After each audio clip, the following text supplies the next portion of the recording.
Good evening, ladies and gentlemen. Thank you for being so patient.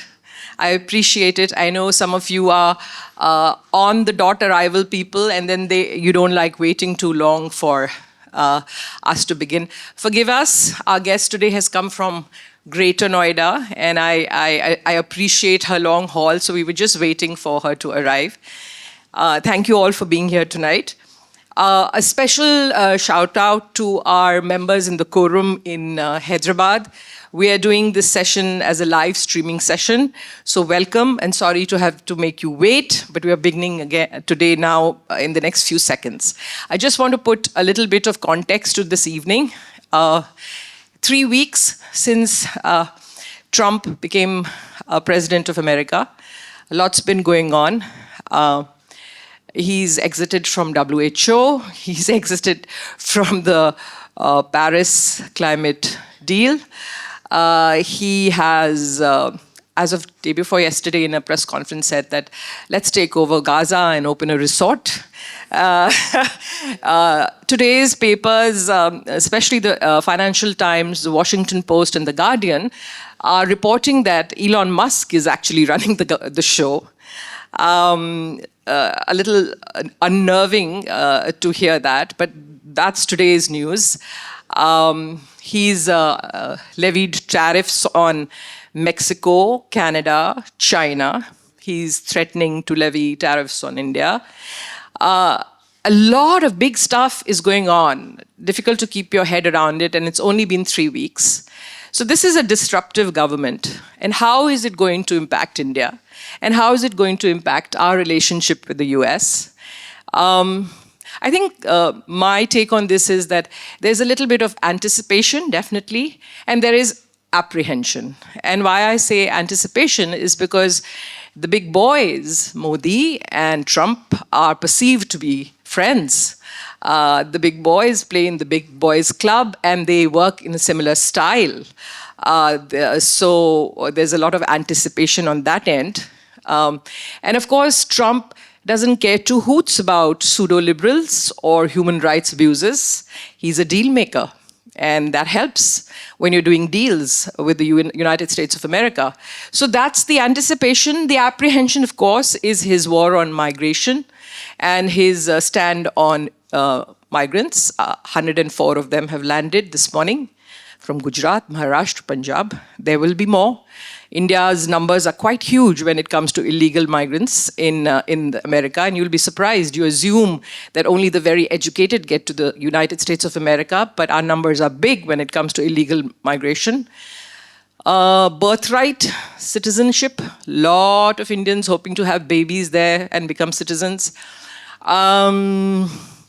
What else?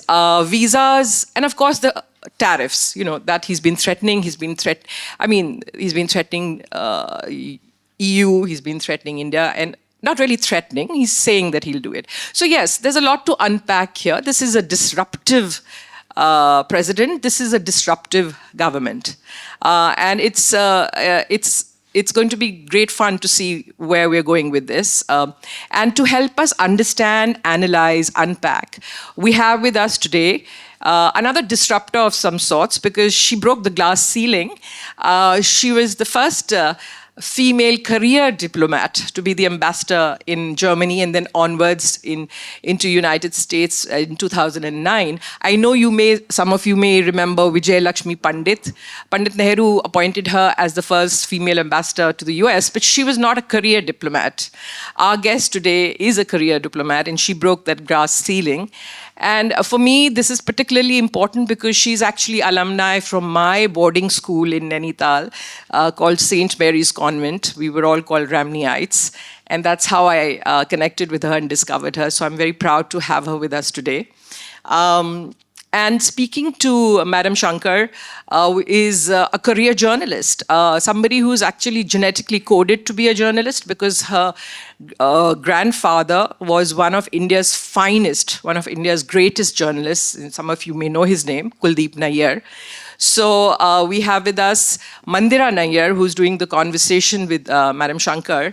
And Mandira has been working in journalism for almost 2 decades. She has worked with The Hindu, The Telegraph. Most recently, she was the deputy bureau chief of the news magazine The Week. She's also she has a great love and fondness for all that is Punjab, and she is a co-founder of something called Agla Varka, which hopes to bring sensible conversations around culture and society around Punjab.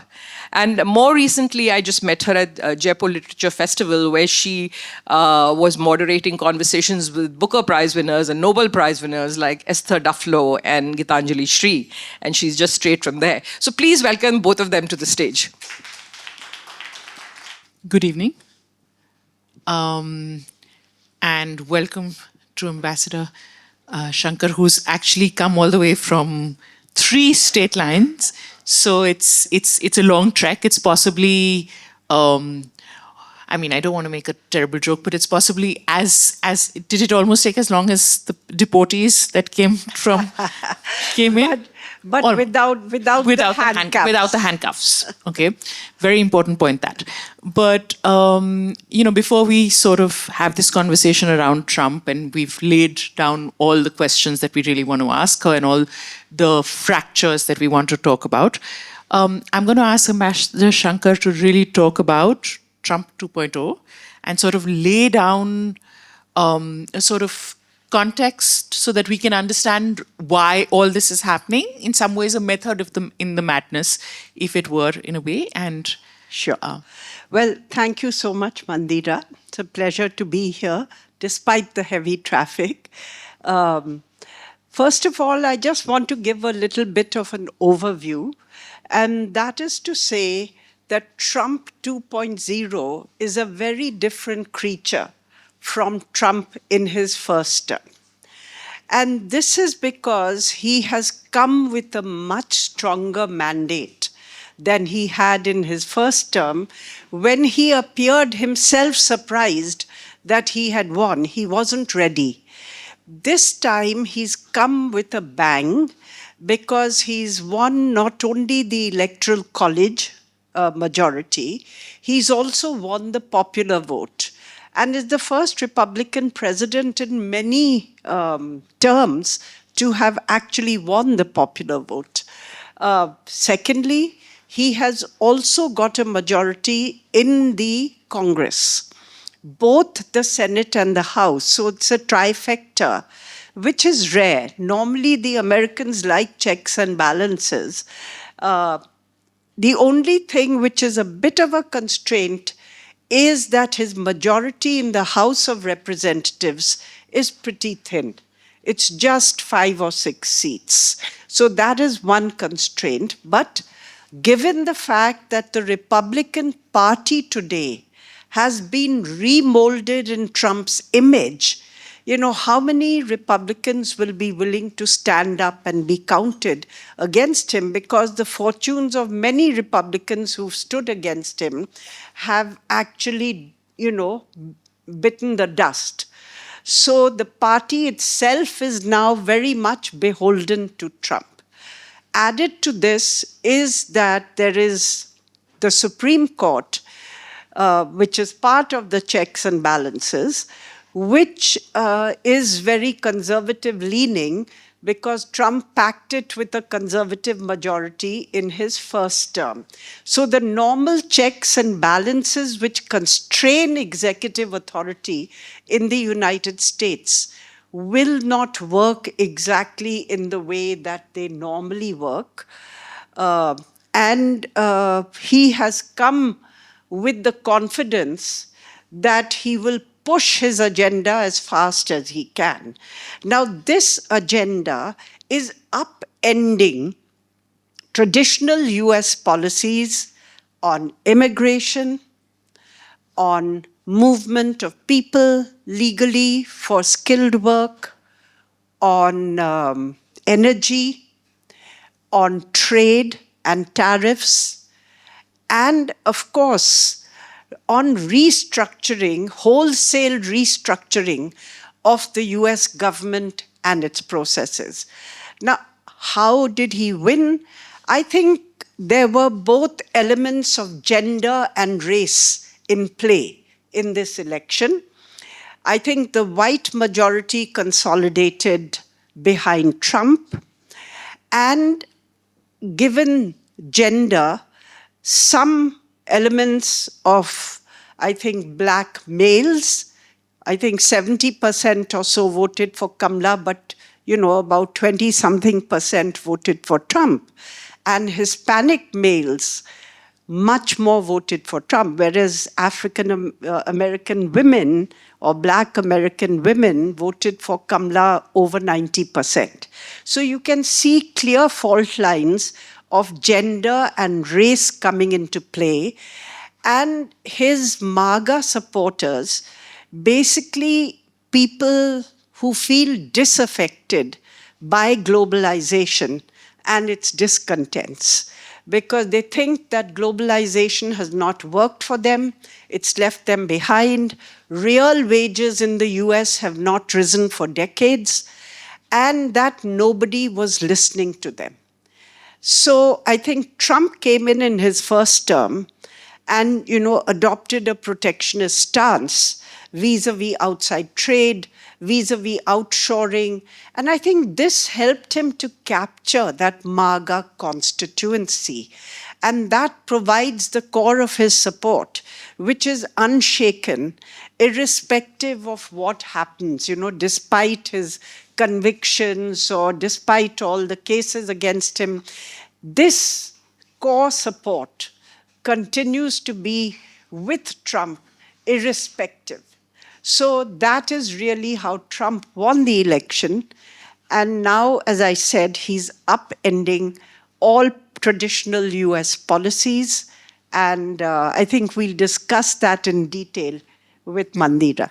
So, it happens, if you look at it today, he's already made headlines in many, many ways. He's disrupted, not only upended US policy, but he's managed to get the Indian Parliament to adjourn, because we've looked, of course, at the immigration issue. But it's also interesting to have a conversation, and if I was still writing as much as I was full time, was that it is almost about a week before Prime Minister Modi, good friend of Trump, goes to Washington. Of course, the conversation around immigration is going to be an issue.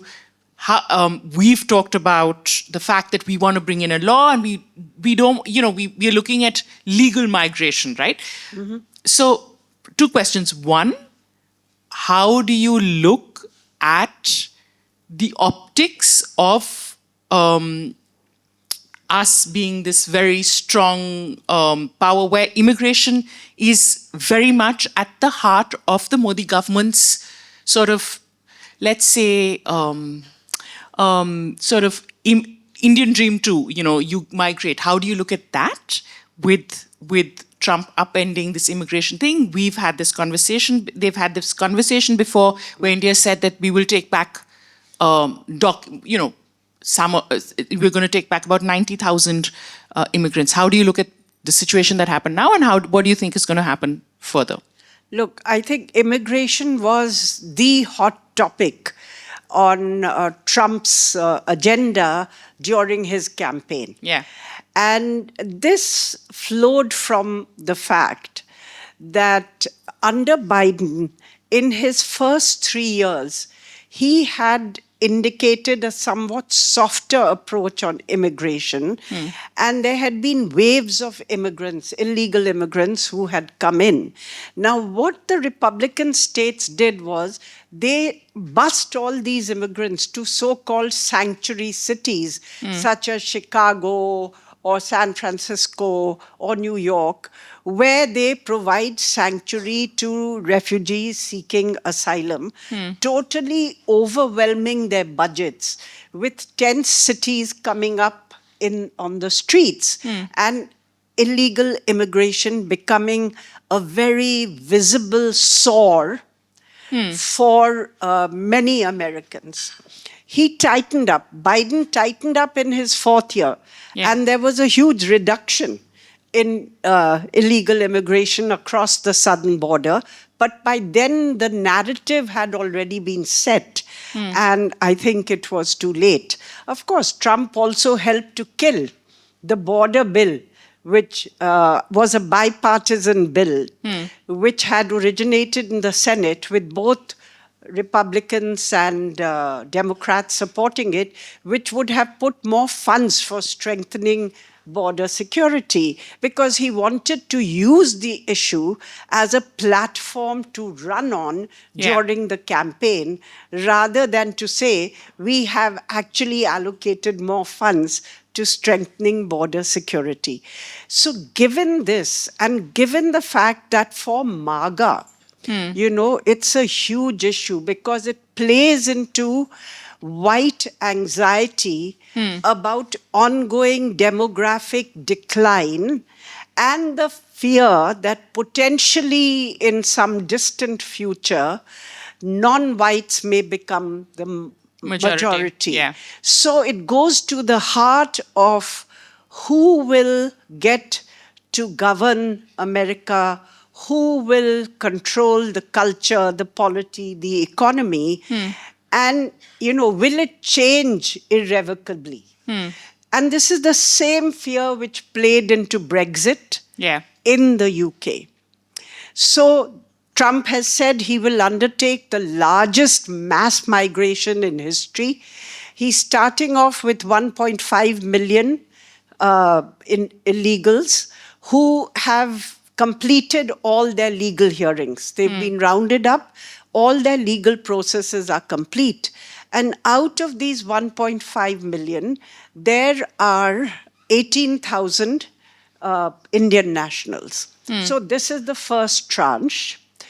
But more than this, he wants to also go after the between 11 and 15 million illegals who have been there in the US for some time.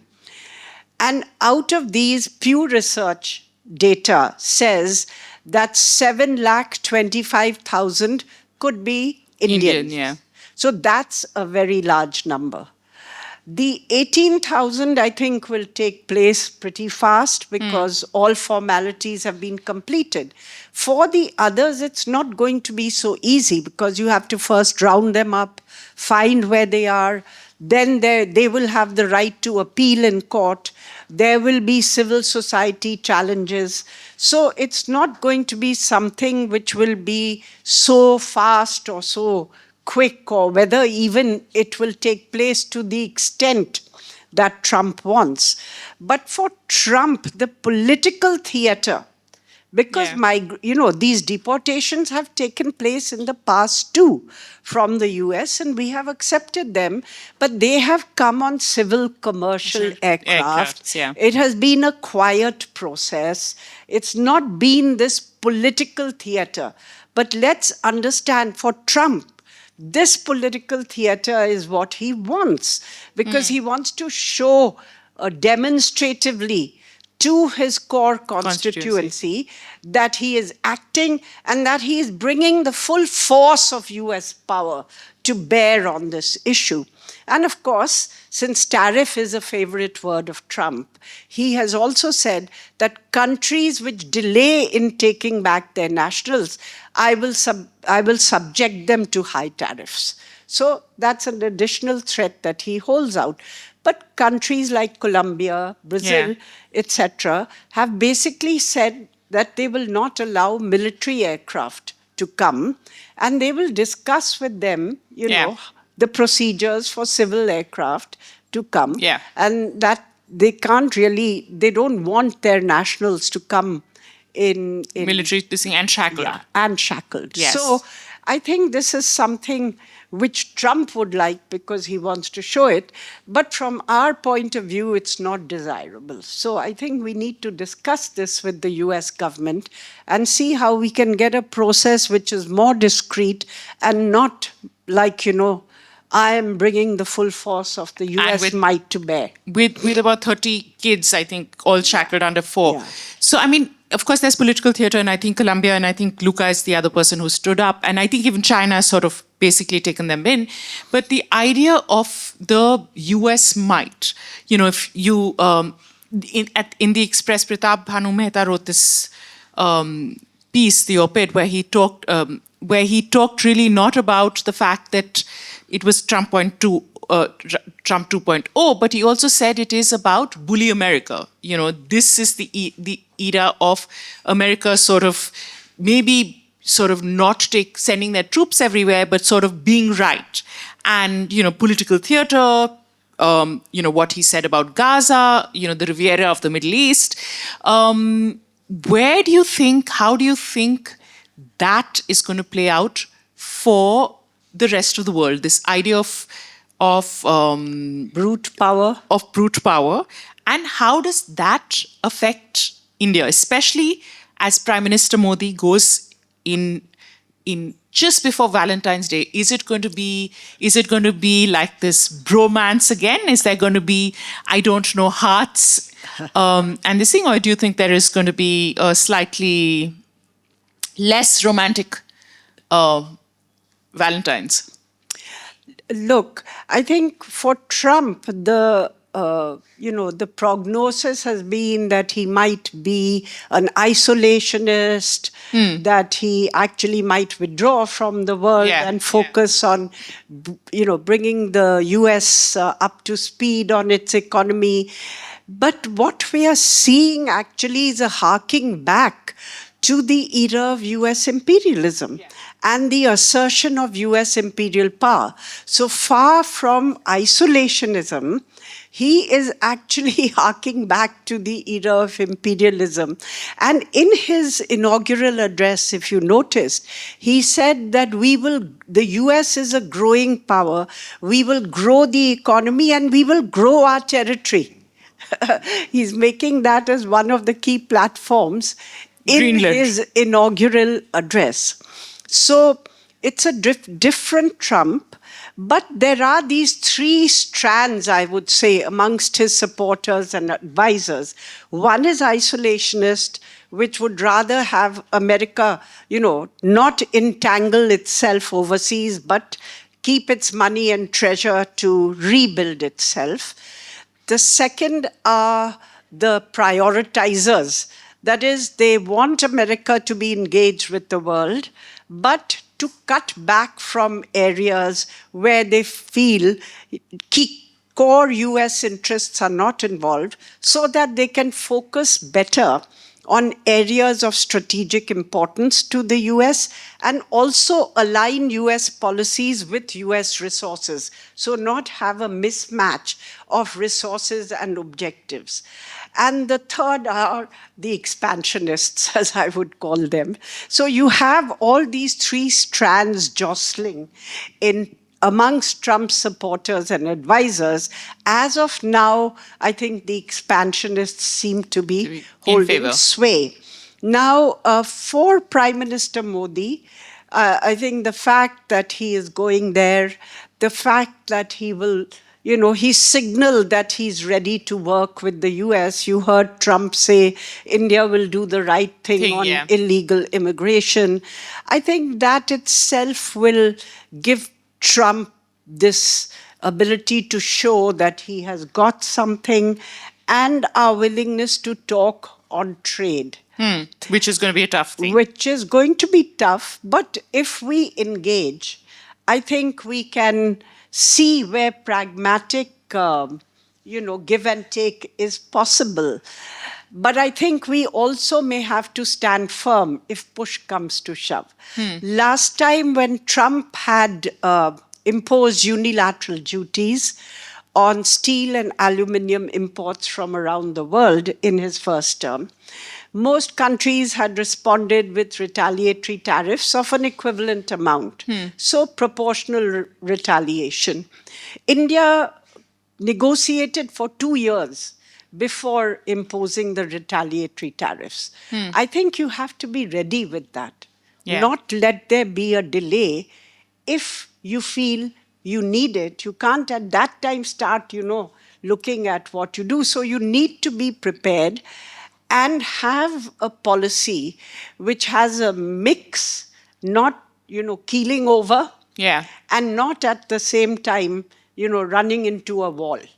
So I think both both have to be balanced. So do you think in some ways, and I know that I'm sort of being very specific about trade, do you think in some ways the optics of us bringing down duty practically on the Harley Davidson, one of Trump's favorite things, is something that we are sort of saying with the optic, we've sort of arrange the optics in a way, as this government is also very good at, to sort of do the optics so that we could have a conversation which is slightly more tempered? Yes, I think that is the intention because, the bikers are a core constituency of Trump. And Tesla is the other. Tesla the other. But, India is not one of the core trading partners of the US. We have a total of trade in goods and services of around $190 billion, little less than $200 billion. And India's trade has also been broadly balanced in both goods and services, because though we've enjoyed a trade surplus, it's been small. It's varied from $20 billion to $35 billion. 40, I think this last year, it may have been a little higher, but it's nowhere in the region of the hundreds of billions of dollars of trade surpluses that China, Canada, and Mexico have with the US. If you look at China, Mexico and Canada together, the three countries together account for 42% of US imports. So when the US threatens tariffs on them, it makes a difference, it sends a message. But the interesting thing for Trump is that tariffs are not just a trade tool. They are also, he looks at them as a source of raising revenue. And he looks at them as a source of leverage on other issues such as immigration. So it's a threefold approach to tariffs. One is the trade aspect. The other is raising revenue because he wants to extend the tax and tax cuts of 2017, which he had introduced under the Tax and Jobs Act. They are due to expire this year. He wants them extended indefinitely. But these could leave a fiscal hole. And in fact, I think the Office of Budget and Management in the Congress has basically said that it could add to the deficit by about 4.2 or 6 trillion, over $4 trillion over 10 years. So roughly about $460 billion a year could be added to the deficit. Now, if he does this, he will need to get the debt ceiling, increased. And there are many Republican deficit hawks in the Congress who have made deficit control a core aspect of their agenda. So on this issue, whether they will go along with him or not is the question. During the last days of Biden, when Biden was seeking a vote on account to prevent government shutdown, which means you can continue spending at the same level as last year up to March, Trump basically asked the House to kill it unless the debt ceiling was raised and extended for 5 years or something, his whole term. The Republicans in the House balked and they didn't go along. They refused to do that. And finally, Biden passed the vote on account. So this threat of tariffs on Canada and Mexico apparently helps him to show to the Congress that he has additional means of raising revenue, even though he may not actually impose the tariffs on Mexico and Canada, because there will be retaliatory tariffs from them. US exports would be hit. B, because there's so much intertwining, the cost of production in the US would go up, leading to increased imports from outside because they would be cheaper. And finally, the volume of trade, because the assessment is that at this volume, if we apply 25% tariffs, this is the revenue it will give. But the volume itself would decline when there are such high tariffs, because there would be cheaper imports available from elsewhere. So the general expectation is that he will use the threat of tariffs both to placate the Congress that he has sources of revenue, and also to threaten, Canada and Mexico to bring about some further amendments in the Mexico-Canada-US free trade agreement, like he did last time. So scare tactics. Yes, but with China, he has imposed 10% tariffs across the board. And this is in addition to the 10 to 25% tariff on $200 billion worth of Chinese imports that he had imposed during his first term. Now, this is a far cry from the 60% that he was threatening during his presidential campaign. And the Chinese have also reacted in a very measured way, imposing retaliatory tariffs on 30% of US exports to China. Trump is certainly been in touch with the Chinese during his campaign. His team has been in touch. He has been in touch with Xi, and he wants very much to visit China during his first 100 days. So looking towards a deal with China, trade deal, like he did in his first term. And I think Musk probably has played a key role in moderating Trump's stance on China.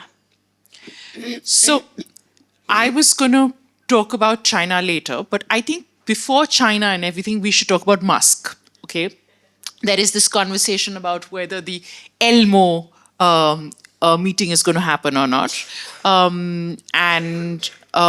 Musk is an interesting character, like a lot of Trump's followers, but he's particularly interesting in terms of how he was first Democrat. This thing, Democratic moves to Trump, and now has become very much his sort of right hand. Well, let's say his Robin to his Spider-Man. But the question is, will Robin continue to be happy with Robin, or will he continue? Or as they say with Musk, like Trump, you can't say no. Can you talk really about the relationship with Musk, how it impacts domestic policy? Because there is even the Republicans who are very, who have fallen in line with Trump, are a little wary of the kind of access that Musk has, even in terms of confidential documents, security clearances. He's moved his bed into the White House. He's sort of So can you talk a little bit about Musk, his interests in this domestically, and what it also means internationally? Look, Musk is Trump's biggest donor. Yeah. And played a key role in his campaign, both through his control of X and actually physically campaigning for him. Yeah. Many other businessmen who are donors don't actually go out there on the political platform and campaign. Yeah. So Musk played this triple role, if I may say so. Biggest donor, biggest, positive on the social media scene for Trump, and an actual campaigner.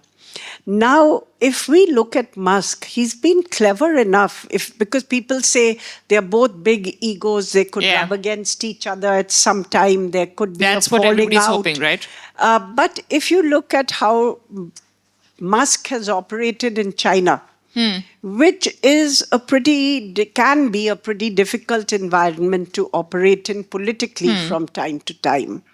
He has never said anything against China. He's been very cautious in the way he's approached it. He's approached his entire handling of China like a businessman. Yeah. And he has a lot of business stakes in China. but also, with the US government, Yeah. with his SpaceX and, Yeah. Yeah. everything. So he has a lot of fish to fry, and he may be cautious enough in the way in which he deals with Trump to avoid a falling out. Yeah. And let's see. As of now, he's riding high. He's heading the Department of Government Efficiency yeah. called DOG. Dog. And without actually any legal mandate, but it's being treated as an advisory body to the president. Yeah. And he is behind the cost cutting and the restructuring of US government, which is going on a massively disruptive scale. So Trump has closed US aid. Yes. It's been now merged with the US State Department, and all aid has stopped till they can undertake a review and align it more closely to US policy objectives. B, he now has offered about 2 million or 2.5 million government employees, federal government employees, a golden handshake, saying that we are offering you the possibility of, taking this offer. So you step down now, but you'll get paid till September. And otherwise, of course, he may just cut later. Yeah. So I'm told that about 60,000 government employees have accepted it. Initially, the CIA was out of it, but now they have also made the offer to CIA employees. And he also wants to close down the US Department of Education entirely. His nominee for FBI Director Kash Patel basically says he wants to dismantle the deep state and send back all the FBI agents who were involved in keeping tabs on internal happenings in the US to their states for regular policing. And he wants to transform Roosevelt House, the FBI headquarters, into a museum. So this is, really a massive dislocation of government, a massive reduction without due application of mind. The Environmental Protection Agency employees have been told not to come to office. Of course, because there's no climate change. Yeah. And so how this will play out, we don't know. There's a lot of legal challenges. The Federal Government Employees Union is challenging many of these things in court. There will be other challenges. But he is going about it with the kind of speed, right at the very beginning. And the other is that they want to replace, because in the US, assistant secretaries and above would be political appointees, and they had to be confirmed by the Senate. But positions below that in the bureaucracy were filled through recruitment on the basis of meritocracy. They don't want that. They want to actually get rid of these people and then hire loyalists even for the smallest positions. So there's going to be a lot of churning within the US bureaucracy, within its agencies. And in fact, even during his first term, Trump had cut the budget of the Department of State so drastically, increased the budget of the Pentagon hugely, that even the Pentagon, actually the chiefs of the joint forces and so on, had gone to Trump and said, there's only so much we can achieve externally through military force. You have to step up funding of the State Department and your other agencies. So it's going to be a process of turmoil, and what the end process is going to be, we don't really know. It's a cause for some anxiety, because this is the point where the US faces its strongest challenge to its global dominance Yeah. from China. Yeah. And whereas you can say that the US may be a bully, etc., but they have processes, they have multiple points at which you Yeah. can intervene. You can get business to intervene on your behalf. You can get some congressman who has, an Indian American constituency to intervene on yeah. your behalf, and so on. So there are multiple points at which you can play into the US system, but in China, it's a monolith. Yeah. And there's no way for any outsider to really play their system or try to have an impact. So I just worry that at the point where the US needed coldly and rationally to strengthen itself to face this potential threat, they are going into a process of eating themselves up. Yeah, I mean, I think it is going to go into chaos. But I also wanted to talk about the way that Trump is sort of shifting the way you look at the world. So, of course, there's there is what he wants to do with Greenland. Okay, he wants to control the Panama Canal, right? He wants to make Canada a 51st state. He is, I think, in the G20, South Africa, as we were mentioning earlier, the Secretary of State has refused to attend the G20 meeting because the land, the land acquisition, the land bills are racist. He is, Gaza is now the Riviera of the Middle East. He's, got the Saudis. Can you talk really a little bit about the way, the Trump landscape, and how that worldview, which is also amplified by Musk, what has been happening, for example, with Britain, and the way Musk has talked really about, what's happening within, let's say, large-scale mass rapes, which he's held the government responsible for, which happened a while ago, how he calls US aid fraud. There is a sort of interplay of, let's say, what Trump says, which may be sort of appealing to his supporters and, his conspiracy theorist supporters, and how that is amplified with social media to create this completely new world. And how do you sort of look at the landscape, at the Trumpian landscape that we now have, and how does India play into this sort of new world order?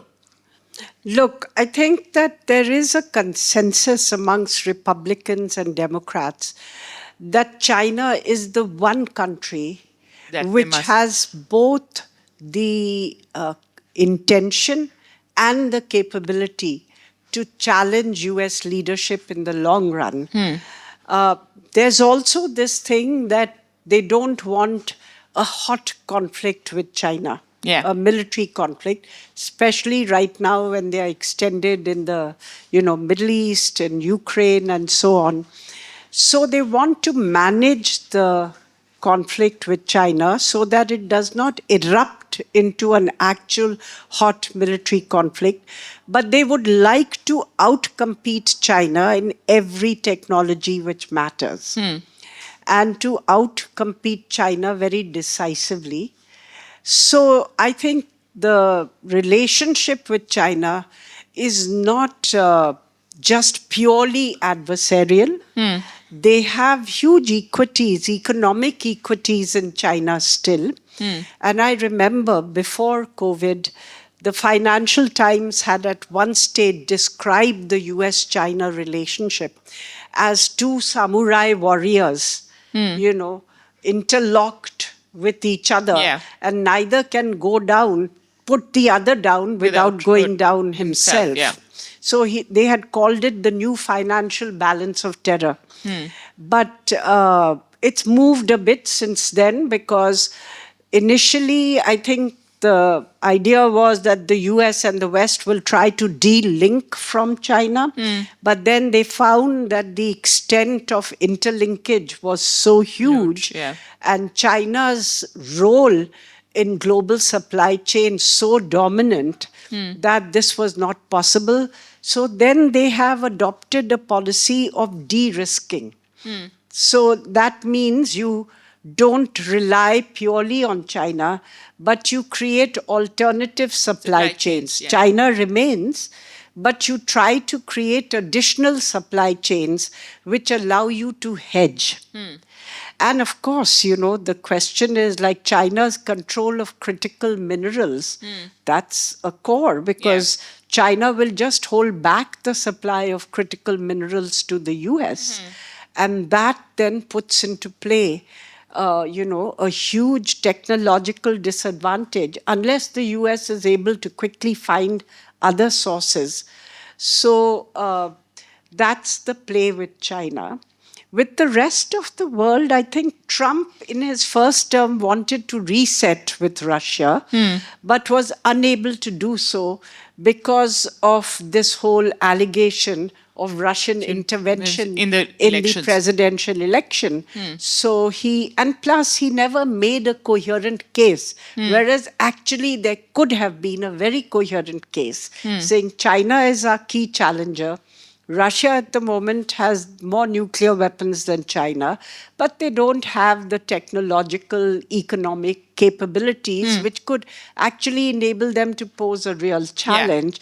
So if we wean them over, or at least we have a working relationship with them, it strengthens, it tilts the strategic triangle, you know, towards us rather than towards China. He could have made a case, but he just said, I trust Putin, you know, and so on. He kind of didn't make the case, and this, along with the allegations, prevented him from moving ahead with Russia.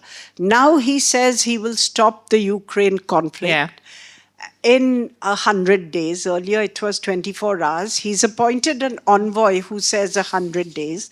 We don't really know what he's thinking of, but his envoy had earlier written an article where he said, you know, we'll use our supply of defense equipment to Ukraine as leverage to bring them to the negotiating table. If they don't come, we'll stop defense supplies. B, we'll have a ceasefire on as is, where is basis. So Russia gets to keep the territory that they have occupied. And then there'll be a pullback of forces from the ceasefire line up to a certain point, and this demilitarized zone will be internationally monitored. Initially, Trump said by NATO countries, but of course Russia will not agree to that. And then talks can continue on a longer-term solution. Now, Russia, Putin has said, yes, he's open to negotiations, but they've said they are not in favor of a temporary ceasefire. They would like a long-term solution, which also addresses the root causes of the conflict. And of course, Trump also offers that a suspension of processing of Ukraine's application for NATO membership by 20 years could be on the cards as a way to win Russian support for this peace deal. As of now, they've not really made many moves. You know, the Russians are waiting for them to approach them. The Ukrainians are also waiting. I think it's going to take a little while, but he is serious about ending the Ukraine conflict. There are complications because Ukraine will have to be on board, plus Europe will have to be on board. And Russia will have to be on board in addition to the US. So it's going to take a while, but I think he is serious. But resetting relations with Russia will be now more complex because of Ukraine. It could have been easier during his first term. Now it's going to be more complex, but they will have to talk about, re-establishing some form of strategic stability in Europe, because the entire framework for strategic stability, all the agreements on nuclear arms control and disarmament have broken down. Yeah. The US walked out of the ABM treaty, the anti-ballistic missile treaty. Then that was under Bush. Then I think Trump walked out of the Intermediate Nuclear Forces Treaty, which had been signed by Reagan and Gorbachev, removing and destroying an entire class of intermediate range missiles, Pershing IIs and SS-18s from Russia. Now that has gone. Then Trump suspended the ratification of the New START treaty during his first term. Biden came and ratified it. Now Russia, because of Ukraine, has suspended implementation of New START, saying that the Americans use the inspections to actually gain intelligence and share it, give targeting information to the Ukrainians. So the entire structure has broken down, and somewhere I think the world will need to recommence how they are going to build an edifice which will ensure greater stability to this the nuclear arsenals, which, you know, you've seen the bulletin of atomic scientists. They've moved the atomic clock much closer to midnight now. Yeah. Okay, speaking of walking out, he's walked out of the Paris Agreement. Climate change does not exist. Drill, baby, drill is what his mantra is. How does that aspect of climate, when it is a pressing concern, how does that play out, and how does nuance of that play out for India, which has taken on the green mantle, where we are the big daddies of climate change? We've promised that we will be part of the Paris Agreement. How does that play out, and how does that friction play out between India and the US? Look, US has walked out of the Kyoto Protocol under George Bush Jr. Then it walked out of Paris under Trump's first term. Then Biden rejoined it. And now again he's walked out. He says he's rescinded 78 executive orders that Biden had issued, including all his orders on the environment and preventing offshore drilling and so on. He's also wanting to rescind or stop the funding under the Infrastructure Act and the Inflation Reduction Act that Biden had passed for green technologies, including the electric vehicle mandate.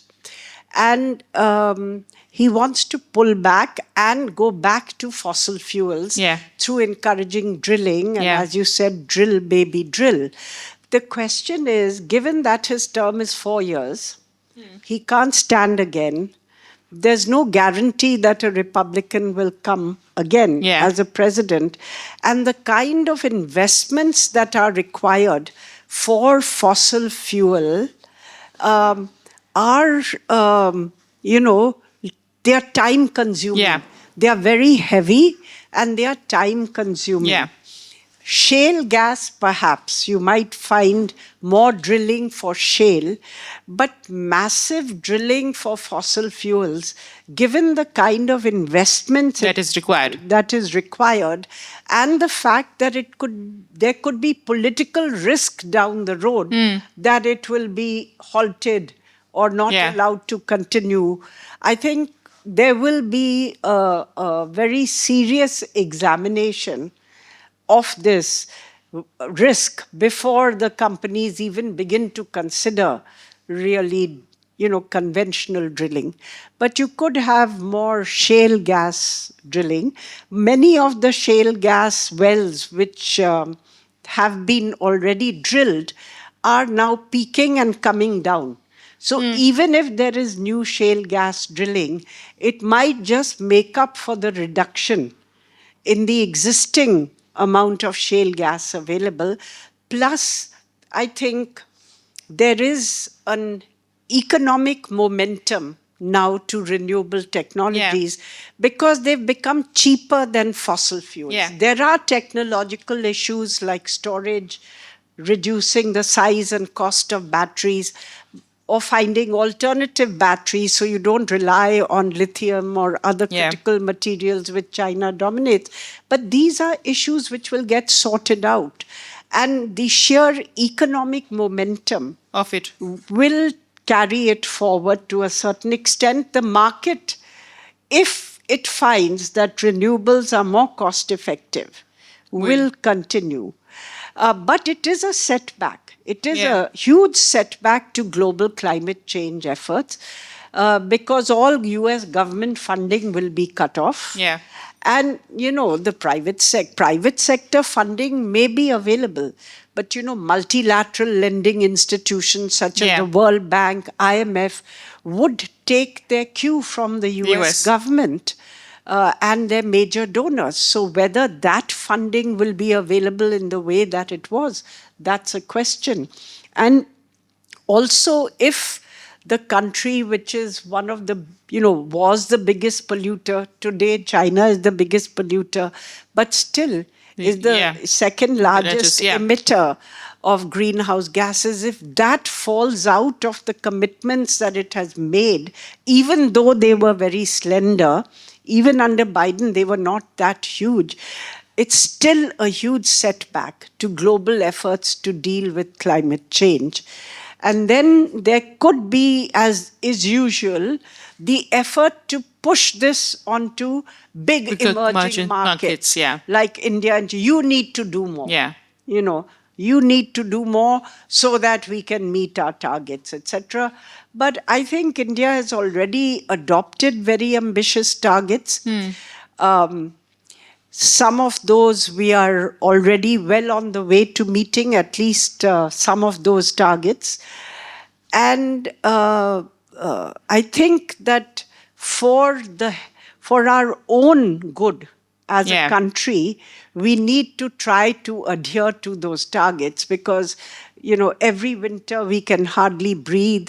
We have, the most polluted cities in the world are in India. You lose work days through sickness. You lose school days because children can't go to school. And it's only going to get worse unless you embrace and make the shift. And that shift will be good to you for your economy because there is going to be willy-nilly a transition away from the fossil fuel economy towards a green economy. There'll be zigs and zags. It's not going to be just a straight path, but that is the future. And if you want not to be left behind in actually having capacities in the technologies of the future, you have to do it. Yeah. Okay, so now I'm going to have a quick round. Okay, I'm going to open it up, but I just going to have quick sort of two-word responses for you about a few things. So South Asia, okay?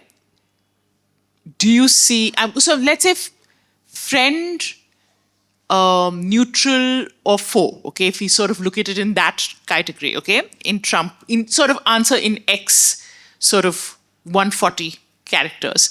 Not a priority for Trump. Not a priority for Trump. Okay. Iran, the Chabahar waivers have taken away. What happens? Well, there's stronger sanctions on Iran, but at the same time, Trump has signaled that he's willing to do a deal with Iran, and the Iranians have signaled that they are willing to resume nuclear talks. I don't know if you've seen their foreign minister's interview. He's gone to quite a considerable extent to say that they did not know about October 7th. And that Hamas and these other groups, they do not act on Iran's instructions, and nor are they its proxies. But they have kind of shifted the problem because the resistance is there as long as the Israeli occupation is there. Yeah. But instead, the US is shifting it to make it into an Iranian problem. But Iran is, trying. This is a moderate government. Yeah, yeah. Pezeshkian is Yeah. a moderate government in Iran, and they are signaling to the US that they may be willing to talk. So let's see. I don't really know whether Trump will choose what option he will choose. During his first term, his NSA, John Bolton, Yeah. because there were concerns about Iran's nuclear program, they had walked out of the deal. And Bolton had put up a note to Trump with support from other agencies that the US should intervene militarily in Iran. But Trump overturned it Yeah. on his own at night. And so he didn't want to get involved in a long-term military entanglement in Iran. During his campaign, he said, when Biden told Israel, you can retaliate against the Iranian missile attacks, but not against their nuclear facilities and not against oil installations, because we don't want to trigger a larger war.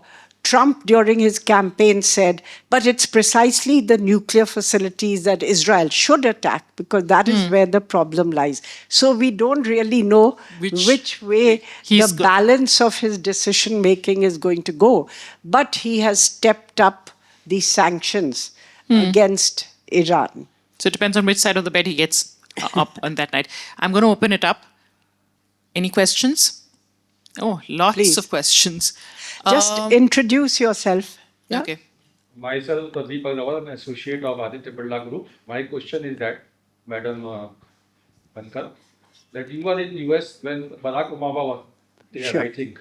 Yes. So how do you rate Barack Obama in comparison to Trump? Oh, I think, each president brings with them their own style of functioning. Certainly, Barack Obama was a more cerebral president, and he broke a race ceiling. So in that sense, a historic presidency. But I think he was not so keen on getting his hands muddied in the actual wheeling and dealing of politics. So that limited his influence in the Congress, though he had a majority in both houses for 2 years, till he lost it. And then, of course, it became more difficult to push things through. So he didn't use the 2 years to maximum effect.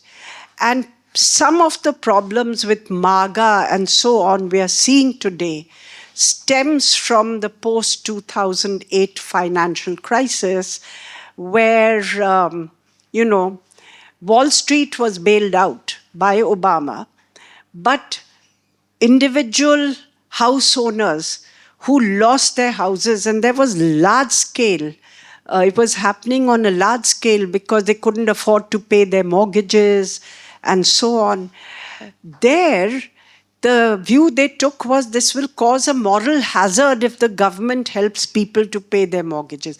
It's only right at the very end that they took some steps. But there was this sense that government is working with Wall Street to bail them out, but they're not working enough to ameliorate the suffering of the ordinary people. And that fed into this MAGA resentment. Trump is less rational, he's more a power player and disruptive. And he prides himself on being disruptive.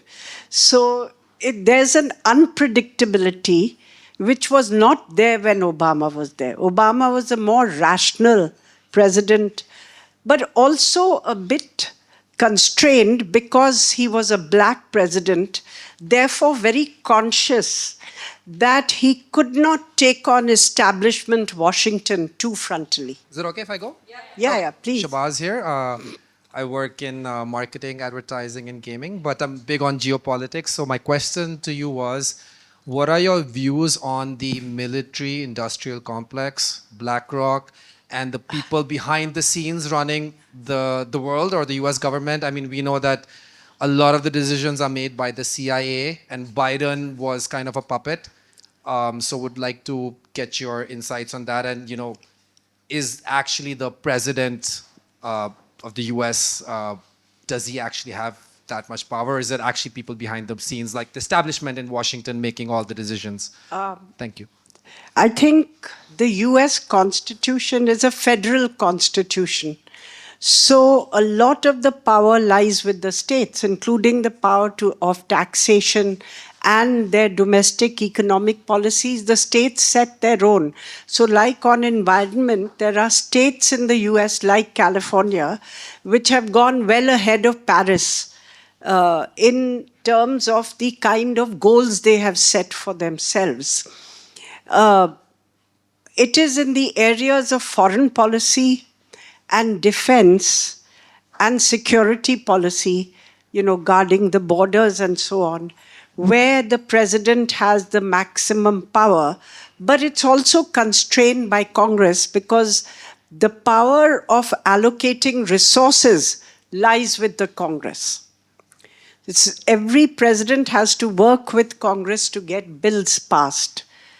So it's a powerful executive presidency, but constrained by the checks and balances which are there in the US Constitution and the federal nature of the US Constitution. But yes, in the US, economic actors, business actors, constituency groups like the Jewish lobby, all operate. You'll have the Association of Colored People, you'll have the Association of Pacific Islanders, and every one of them thinks it's legitimate for them to try to influence the system in the direction that they want. So I wouldn't go according to conspiracy theories saying that the US president is just a puppet. No, but it's the way their system operates. It operates giving each of these, lobby groups and agencies the ability to influence outcomes. My name's Kamal Malhotra. I'm senior fellow at Boston University, previously head of the United Nations in a number of countries. I think one of the weak links is going to be the DOGE. No country in the history of the world has governed by ungoverning, which is essentially what the DOGE is about. It's destroying the government and its ability to deliver even basic services. Yeah. Education you mentioned, but it's equally in health and across the board. Linked to this, even the notice to the WHO to leave has to be agreed by Congress through Truman's 1948 Act of Congress. So how do you see this playing out? How is Trump going to achieve what he's hoping to achieve if he's destroying his own capability of governing? And of course, a lot of his executive orders have to be agreed to by Congress. Yes, sorry, go ahead. Yes, your immigration question. Yeah, I'm Nagesh Sharma. I lived in a benevolent monarchy for the last 40 years, which is the UAE, and which follows a federal system like the United States in certain areas like monetary policy, defense, foreign affairs. So I want to talk about immigration because, it's a festival of expat. Yeah. People who come from all over the world. And they come from a cow or on a 707 or a 380, doesn't matter.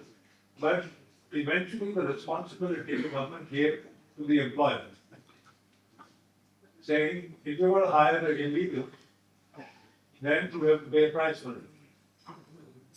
And maybe I hire somebody because he's cheaper than through a local agency which has legal services available, whether it's driver service or a maid service or whatever, or I can hire somebody on a visit visa and work with, let me work at home or do whatever. Don't you think that that might be a route to, because all those guys out there are not hanging around, they're working there, somewhere or the other. Now, if the person who's hired, takes full responsibility and willing to pay a minimum wage, there's no need to report, I mean, there's, possibility they not hang around. Yeah. To a question. So, can the UAE model apply? I don't know, it's a very small Yeah. sphere, I mean, obviously, it's 100 times more. And will ungoverning work? But I'm saying the responsibility to the person who employs Yeah. the illegal Yeah. to take Okay. the responsibility rather than the illegal. I think that as far as the issue of restructuring government wholesale or demolishing it, I think it's going to lead to turmoil in the United States and certainly could weaken the ability of coherent governance in the United States for some time till some new system emerges or is put in place. B, I think that having wholesale political appointees up and down the bureaucracy will lead to greater instability because, again, it'll be a revolving door and established memory will not be available when a new government comes in. Plus, there's a time before, appointments are approved and so on. So there's a gap, actually. There's no one you can talk to in Washington till the personnel are in place. So let's see where it leads. But as of now, I very much fear that it could threaten internal turmoil within the United States. With immigration, For 6 months or, I don't know, something to. with immigration, I think this is a big issue between Democrats and Republicans. They have never been able to agree on an immigration bill. In fact, traditionally, the Republicans were a little more liberal with regard to immigration. And people cynically say now that a lot of the nannies or household help that the rich Republicans use are basically immigrants, either legal or illegal. And so the Democrats have always wanted to legalize the people who have been living in the US for some time. The Republicans have solidly opposed it.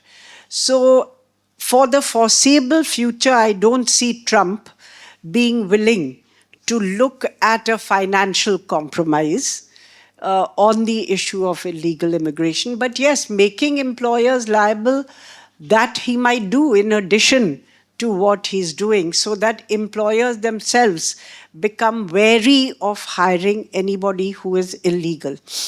The bigger question for us, because we didn't touch upon it, was legal movement of skilled personnel.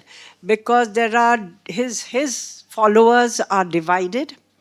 MAGA, Steve Bannon and company, who basically oppose immigration per se, legal or illegal, they say scrap the H-1B program because it's leading to the browning of America. Whereas Elon Musk and big tech, actually, because they use quite a number of the H-1Bs themselves, it's not just the Indian companies who use it, have come out strongly in favor, especially Musk. Trump has spoken twice in favor of continuing the program. So as of now, it looks as though the program will continue. But there could be an effort to tighten conditionalities, maybe higher fees, processing fees, maybe H-1B visa holders may not be able to get an extension after 3 years so easily as they were getting now. Already, spouses' work permit has been withdrawn. Spouses of H-1Bs were allowed to work. Now that has been withdrawn. So conditionalities could become more difficult, could become more expensive, but as of now, it looks like the program will stay because big tech wants it. Last question, really short. My name is Sandeep Bhattacharya. I'm from IT telecom industry, work with companies like Siemens and Wipro, Tata and Accenture. And I believe you spoke about the H1 being an example. You know, India-US relationship is, I think it's multilateral. The Chamber of Commerce, the OSIC, a lot of people play a role in it, Indian Americans also. Despite that broadness, do you think toward the end, our foreign minister would be able to handle Trump effectively? Well, they did that in the first term. All governments are gearing up to see how they can deal with Trump, either by pandering to his vanity, because that's An easy payout. That's an easy play, you know, or by getting ready to do trade-offs because he loves the art of the deal and to show that he has Got a good deal. extracted some concession. You see that with Mexico and Canada, the tariffs were to come into effect from 4th February. Then the Mexican president said that she would, deploy an additional 10,000 National Guards on the border, which she was planning to do in any case. And the Canadians have also said that they will, have some, create a new post of a border czar and strengthen, increase the budget outlay for. And so he said, on the basis of this, I am now suspending for a month the implementation of tariffs. So if you can show somehow that he's extracted a concession without actually being able to extract it, I think that would be the art of diplomacy from our side. He should appear to have got a deal without your conceding too much. On that note, Can I be the last one to ask? yes, Sure. Madam, you were an ambassador to Germany. Yeah. 23rd February, German elections, extreme right, AFDs. Elon Musk actually did a live session with the leader of the AFD on Twitter and X. What are your views? What do you think is going to happen? Well, as of now, I think the general expectation is that Merkel's party, the CDU-CSU candidate, Mr. Merz, is positioned to win. But, no election results in an outright majority for any party. So coalition building always takes place.